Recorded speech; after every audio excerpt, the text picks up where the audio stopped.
We now welcome Congressman Tom Price of Georgia. Congressman, you just heard what the former governor of California had to say.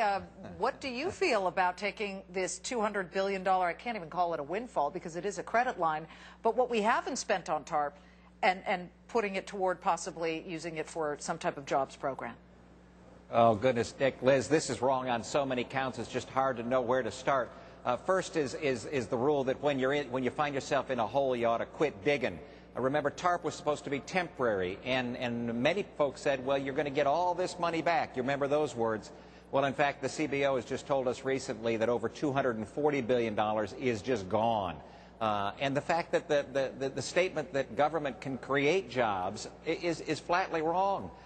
We've spent over $700 billion already, and this year, just this year with the non-stimulus bill earlier, lost over 3 million jobs. So another $200 billion isn't going to get us any more jobs. In fact, it's going to do exactly what you said, and that is crowd private money out of the market. And this is funny money. This isn't real money. You've identified that.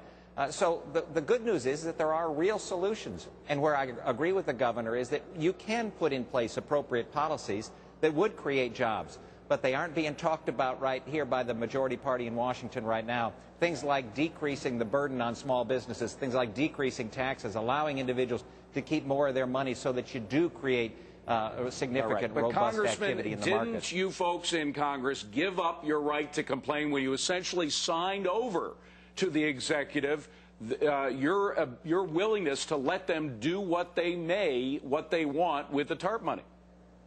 No, you're absolutely right, Dick. That's why I and a number of other individuals voted no at the time, because you could predict what was going to happen. As you found, this is just money that's, quote, sitting around. Well, it's not sitting around. In fact, it doesn't even exist. Right. It would be borrowed money to be spent in a way that will not significantly increase jobs. In fact, will probably decrease the ability of the economy to recover, further further deepening the recession that we find ourselves in. So you're right, but Congress has been irresponsible in its action over this past year. That's what the American people are clamoring about. We need real solutions to get the economy rolling. Representative Price, we look forward to hearing from you again, and keep working on solutions. We appreciate it. Thank you. Thank you so much.